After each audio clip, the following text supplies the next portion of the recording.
Alright, so hi everyone, my name is Satvik and welcome back to my channel. पिछले दो videos के comments में और लोगों ने पर्सनली भी मुझे अप्रोच करके बताया है कि उनको हेल्प चाहिए एज रिगार्ड्स बुकिंग प्रोसीजर। तो मैं आपको बता दूं, सबसे पहले इस वीडियो में जल्दी से पहले हम बुकिंग प्रोसीजर देख लेते हैं कि होटल का बुकिंग प्रोसीजर कैसा होता है, मेरा एक्सपीरियंस कैसा रहा। और उसके बाद मैं आपको जो एक क्वेश्चन सबके दिमाग में अभी आ रहा है कि होटल रूम शेयर कर सकते हैं कि नहीं, उसके ऊपर भी हम बात कर लेंगे। तो सबसे पहले मैं आपको बता दूं कि ऑनलाइन बुकिंग हर होटल में अवेलेबल नहीं है। सबसे पहले आपको आईआरसीसी की वेबसाइट पे जाना है।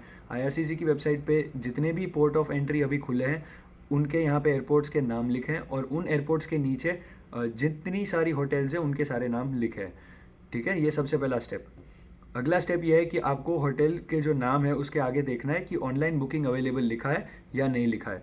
अब इसके दो फायदे हैं, मैं आपको बता देता हूँ। आपको अगर पता है कि ऑनलाइन बुकिंग अवेलेबल है या नहीं है, उससे आपको पता चल जाएगा कि आप कभी भी बुक करा सकते हो। अगर फॉर एग्जांपल आप कॉल आपको करना है तो कॉल में आप एक दो फैक्टर्स के ऊपर डिपेंडेंट हो। शायद आपके कोई कनाडा में कोई दोस्त होंगे, उनको आपको बताना पड़ेगा कि मेरी होटल में बुकिंग कर दे। शायद वो काम पे है, शायद वो सो रहे हैं।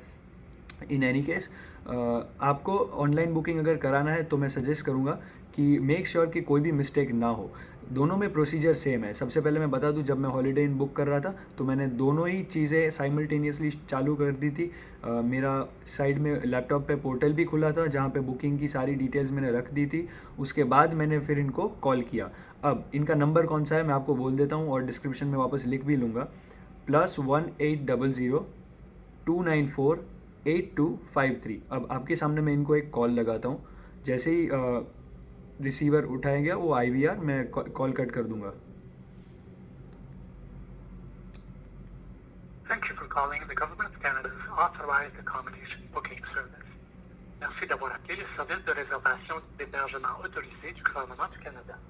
तो ये जो नंबर है ये काम कर रहा है एज ऑफ राइट नाउ। मैं आपको जब जब ये वीडियो बना रहा हूँ तो इसमें आप जैसे ही कॉल उठाओ, मतलब वो जैसे ही कॉल उठाएंगे ऑटोमेटेड एक रिप्लाई आएगा आपको। उसमें वो इंग्लिश में और फ्रेंच में बोलेंगे और वो GAA गवर्नमेंट ऑथोराइज्ड अकोमोडेशन का हेल्पलाइन है, ऐसा आपको क्लैरिफाई भी करेंगे।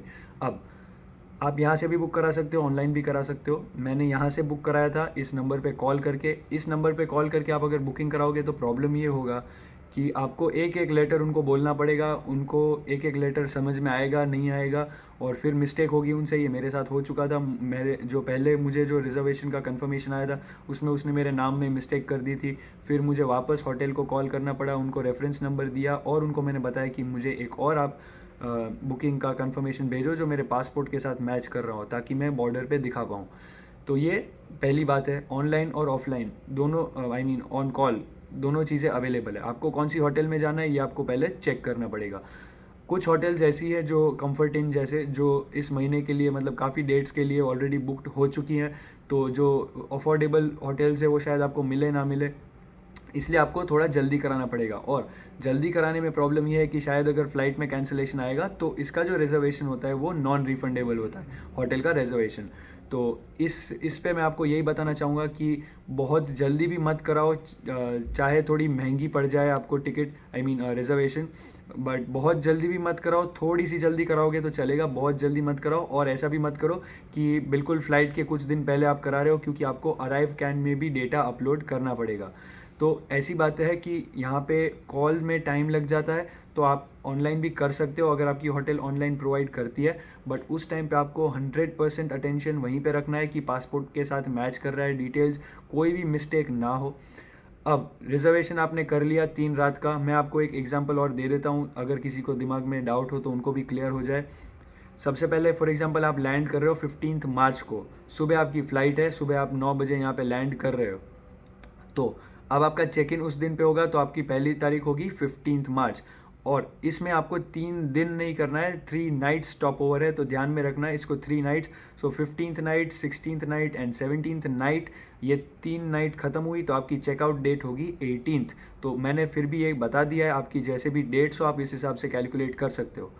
अब अगली बात कि चेक इन का टाइम क्या है। तो चेक इन का टाइम आपको रिजर्वेशन पे दिख जाएगा कि कितने बजे से पहले आपको एंट्री नहीं मिलेगी। वैसे तो एयरपोर्ट पे बहुत टाइम वेस्ट होगा आपका, क्योंकि वो बहुत ही धीरे प्रोसीजर्स चल रहे हैं अभी वहाँ पे। तो ऐसा तो होगा नहीं, लेकिन अगर ऐसा होता है तो आपको यहाँ पे जल्दी आके लॉबी में वेट करना पड़ेगा। तो आई वुड सजेस्ट कि एयरपोर्ट पे आपका अगर काम हो जाए तो वहीं पे आप थोड़ा वेट करो कन्वेयर बेल्ट के आसपास, क्योंकि बैठने की जगह है वहाँ पे। थोड़ा वेट कर लो और धीरे धीरे आराम आराम से आओ, कोई भी जल्दी में मत आओ, ताकि यहाँ पे भी आप आके आपको वेट ना करना पड़े। इसके बाद आपका जैसे ही चेक इन होता है, चेक इन में भी मैं आपको बता दूं कि चेक इन के टाइम पे पेमेंट क्या होता है या बाद में होता है, इसका जो सबसे बड़ा कन्फ्यूजन है वो भी मैं आपको बता देता हूं कि ऑन पेपर सबसे पहले जो रिजर्वेशन आपकी होती है वो प्रीपेड रिजर्वेशन होनी चाहिए, क्योंकि मैं जहाँ पे भी गया था सब ने मुझे यही बोला कि आपका जो प्रीपेड रिजर्वेशन है उसका हमें एक्नॉलेजमेंट दो, उसका रिसीट दो, उसका बिल दो या जो भी है। तो प्रीपेड रिजर्वेशन ये लोग बोल रहे हैं, तो अगर हो सके तो वहीं से पे करके आ जाओ, ताकि आप कहीं पे भी फॉल्ट पे ना रहो। क्योंकि कई सारे लोग ऐसे अरेंजमेंट कर रहे हैं कि हम वहाँ पे आके ऑन अराइवल पेमेंट करेंगे, तो इसमें आपको लगता है कि आपकी सिक्योरिटी मतलब सेफ्टी बढ़ गई कि अगर मेरी फ़्लाइट कैंसिल हुई तो मेरे पैसे बच जाएंगे। लेकिन अगर ये लोग बार बार इसको प्रीपेड रिजर्वेशन बोल रहे हैं, तो इसका मतलब यही होगा कि इनको चाहिए कि आप पहले से पे करके यहाँ पे आओ। क्योंकि हो सकता है कि कुछ लोग यहाँ पे प्रीपेड करके ना आए और फिर जब यहाँ पे आए तो कोई और रेट में वो एडजस्ट कर ले, या फिर कोई कैश बेसिस पे कुछ और सेटिंग कर ले, या ऐसे कोई डर से ये लोग ने प्रीपेड रिजर्वेशन इसको नाम रखा है। एक और एक्सपीरियंस मैं शेयर करूँगा कि जब मैं मेरे कज़िन का बुकिंग कर रहा था तब भी उन्होंने स्ट्रिक्टली मुझे बोल दिया कि आपका GAA अप्रूव्ड रेट है, इसलिए आपको पहले से पेमेंट करना ही पड़ेगा, यहाँ पे आके पेमेंट करने की कोई भी पॉसिबिलिटी नहीं है। ये उन्होंने हॉलीडे इन वालों ने मुझे क्लियरली ये मेंशन किया था। एक और बात मैं आपको बता दूं कि अगर आपके पेरेंट्स के क्रेडिट कार्ड से आप पे कर रहे हो तो यहाँ पे आपको साथ में क्रेडिट कार्ड लाने की ज़रूरत नहीं है। मैंने भी अपने पापा के उससे ही पेमेंट किया था, तो यहाँ पे आके मुझे कोई भी उनकी कार्ड की प्रेजेंटेशन मतलब कोई ज़रूरी नहीं थी। इसके बाद मैं आपको बता दूं कि जब आप GAA अप्रूव्ड रेट से बुकिंग करवा रहे हो तो मेक श्योर कि ऑनलाइन में भी आप जो रेट्स सिलेक्ट कर रहे हो वो GAA अप्रूव्ड रेट्स हो, और नॉर्मल रेट्स से गलती से भी मत करा देना रिजर्वेशन। इसके बाद ये भी मुझे बताना था कि कई सारी होटल्स आपको रिवॉर्ड पॉइंट्स देती है, जैसे हॉलीडे इन है तो उनका IHG क्लब मेंबरशिप है, तो इसमें मेंबरशिप होने पे आपको डिस्काउंट मिलता है और जो भी कुछ फ़ायदे हैं। मैं आपको फिर से क्लैरिफाई कर रहा हूँ कि ऐसे मेंबरशिप के डिस्काउंट्स या पॉइंट्स या कोई भी और वो जो प्रोसीजर्स होते हैं उसके, वो GAA अप्रूव्ड रेट्स पे वैलिड नहीं है। GAA अप्रूव्ड रेट्स मतलब गवर्नमेंट ऑथोराइज्ड अकोमोडेशन, और इन रेट्स को एक्सपेंसिव रखने का फ़ायदा ही ये है गवर्नमेंट को कि लोग यहाँ पे आने से डरे। तो अगर कोई इंडियन या कोई भी एशियन या कोई भी और कंट्री का कोई भी स्टूडेंट ये सोच रहा है कि भाई मैं तो तब ट्रैवल करूँगा जब ये होटल का प्रॉब्लम सॉल्व हो जाएगा, तो जब वो सोच के ये अपना ट्रैवल को पोस्टपोन करता है तब कनाडा की गवर्नमेंट को फ़ायदा होता है, क्योंकि ट्रैवलर्स उतने कम आ रहे हैं। तो उनका मोटिव ही है डिस्करेज करना। तो अगर वो महंगा नहीं रखेंगे, सस्ता कर देंगे, तो लोग डरेंगे नहीं, और लोग डरेंगे नहीं तो लोग आने लगेंगे, और लोग अगर आने लगे तो इनका पर्पस डिफीट हो जाएगा। तो ये बात थी पूरी बुकिंग की। यहाँ पे आके आपको फेशियल रिकग्निशन उनसे करवाना है। फेशियल रिकग्निशन मतलब बेसिकली वो आपके पासपोर्ट के साथ आपका फेस मैच करेंगे, उससे ज़्यादा कुछ भी नहीं है। जब आप बोलोगे तो आप उनको भी आप यही बात आपको करनी है। एक और मैं बात बता दूं आपको कि ऑथोराइजेशन लेटर करके एक कंसेप्ट है। जब मैंने यहाँ पे कॉल पे बुक किया था तो इन्होंने मुझे बताया था कि आपने अगर आपके पापा के कार्ड से पेमेंट किया है तो एक ऑथोराइजेशन लेटर इशू करवाना पड़ेगा होटल से। वो होटल को वो उसको घर पे प्रिंट करो, आपके पापा की साइन लो, इनको स्कैन करो और होटल को वापस भिजवाओ। तो मैंने जब होटल को पूछा था तो होटल ने स्ट्रिक्टली मना बोल दिया, बोले ऐसा कोई सिस्टम नहीं है और कुछ भी ऐसी ज़रूरत नहीं है। तो देखो मैं यहाँ पे हूँ, होटल में कोई प्रॉब्लम नहीं आया। तो ऑथोराइजेशन लेटर आपको अगर बोलते भी हैं यहाँ पे टेलीफोन नंबर वाले, तो आप आपकी होटल के साथ एक बार कंफर्म कर दो, फिर ये सारी मेहनत आपके सर पे उठाओ। तो पूरा बुकिंग आपका हो गया, आपने यहाँ पे चेक इन भी कर लिया, ठीक है। अब जो मेन मैटर है वो है शेयरिंग करना है या नहीं करना है। तो मैं आपको आप जो कनाडा की गवर्नमेंट की जो वेबसाइट है वहाँ पे जो क्या लिखा है मैं आपको एग्जैक्टली पढ़ के पहले सुनाता हूँ, फिर उसको हम बात करते हैं।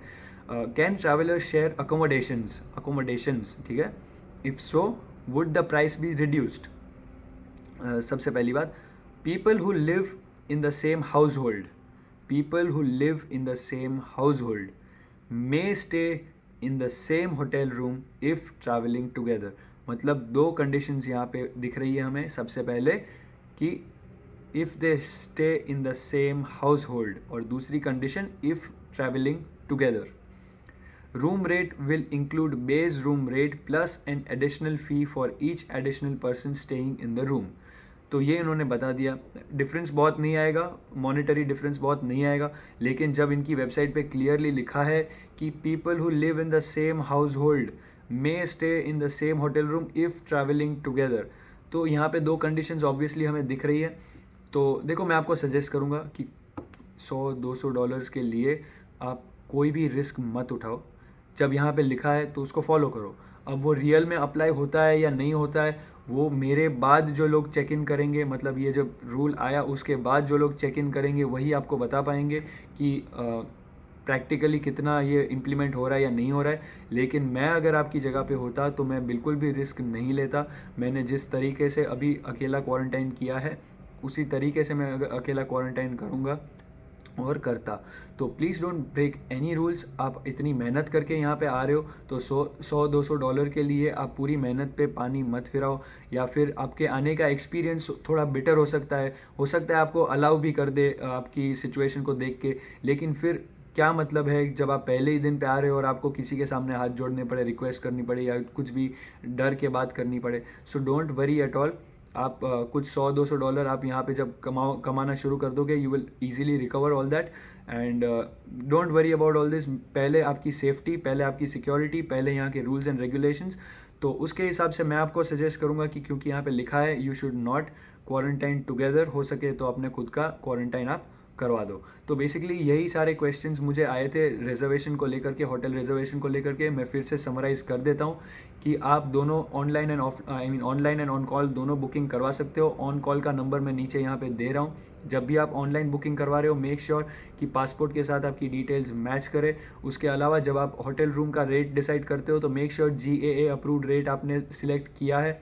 उसके बाद मैं आपको एक और बात बता दूं कि जो रिवॉर्ड्स और जो मेंबरशिप प्रोग्राम्स और जो ये सारे फ़ायदे हैं वो GAA अप्रूव्ड रेट्स में यूजुअली नहीं होते हैं। तो उसके बेसिस पे आप उसके भरोसे मत बैठे रहना कि मैं इस तरीके से रिजर्वेशन कराऊंगा तो मुझे यहाँ पे सस्ता पड़ेगा।